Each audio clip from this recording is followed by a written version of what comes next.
Yeah, so we got the 2/3 vote to remove George Santos. We've expelled him, and it was it was a solemn day. I mean, he deserved it. He deserved to be removed. I voted for the expulsion, but at the end of the day, it is a sad stain on the institution, and it was important that we had to remove him so his constituents can elect somebody new, somebody they can trust and have a relationship with. The reality is George Santos had lost the trust of his colleagues, his constituents. And the bottom line here is we asked the Ethics Committee at the beginning of this year to do a thorough investigation, and they had issued 38 different subpoenas, interviewed 40 individual witnesses.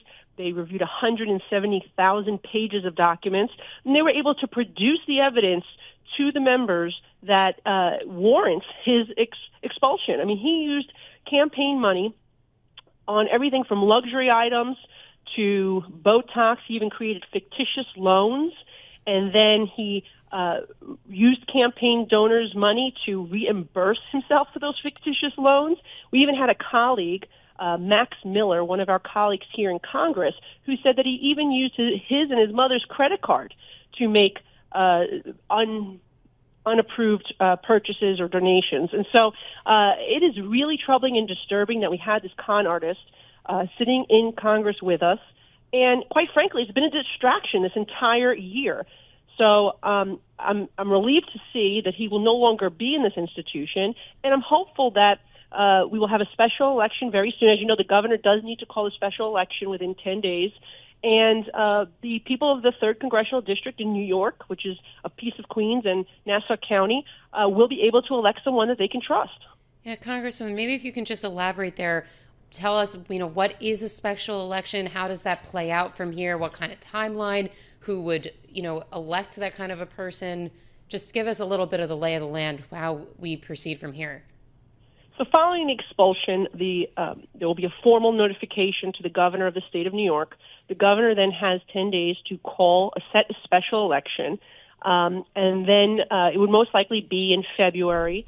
And at that point, the people of New York's 3rd District will be able to elect someone new. And that's how the process will play out. So that seat will be vacant for a couple of months. So, Congresswoman, will this help or hinder the GOP in terms of keeping the House?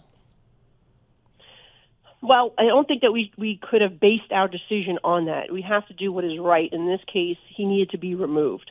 But what I do believe is that the Nassau County organization, led by Chairman Joe Cairo, is one of the best in the country, and they have flipped because, by the way, not just because they're the best in the country, but because the Democrats' policies in New York are just so ridiculous, right? They've created a crisis, whether it's public safety, migrant crisis.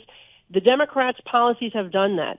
And because of that messaging that Republicans are right on policy, they've been able to flip not just these congressional seats, but they've been able to flip the county executive. You have Bruce Blakeman there is doing a great job. You also have a Republican district attorney now, county legislature. They were able to flip all of that because not only are they a strong organization, but because the Democrats in New York have done such a bad job and are driving the city and the state into the ground.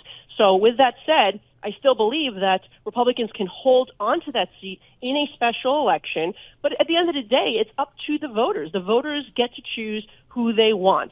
The bigger challenge for Republicans is that our governor is trying to redraw congressional maps again. She is trying to tilt the scale once again after we had an independent master last year draw our maps, and we won these 4 seats. So that corrupt activity that we're seeing from the Democrats trying to tilt the scale and redraw these maps to give themselves an advantage is more what jeopardizes the Republican majority in Washington. Do you have a candidate that you would like to see run?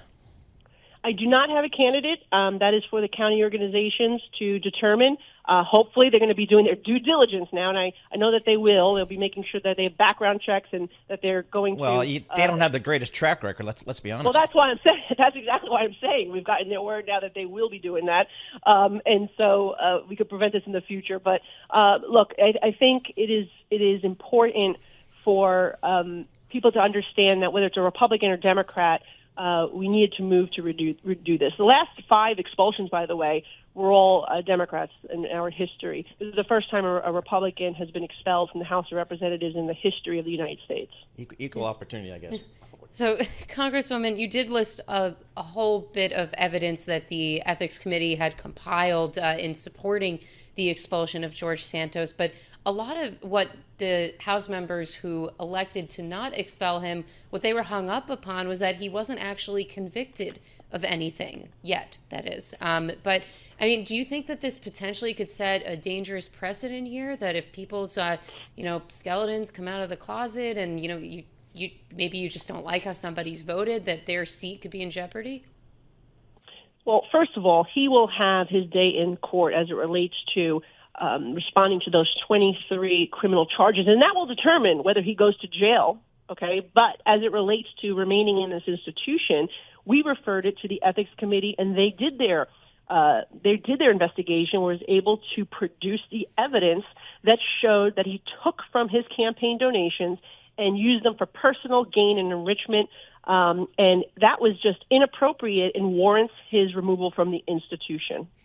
Congresswoman, as I understand it, the Republicans have a 4-seat majority in the House, so that will go to 3. Practically, what does that mean for getting legislation through from your perspective? Look, whether it was 4 or 3, it was still difficult, right? I mean, it is not easy when you have such a slim majority. We're trying to, reconcile the differences and see where we can find that common ground to move things forward. Despite having the slim majority, we've been able to pass a good number of these appropriation bills to fund the government. The Senate has done 0, by the way, so they have a slim majority there, too. I think it's by a margin of 1. So it makes governing difficult, yep. which really actually begs for more bipartisanship. I mean, at the end of the day, sometimes the extremes try to upset the apple cart.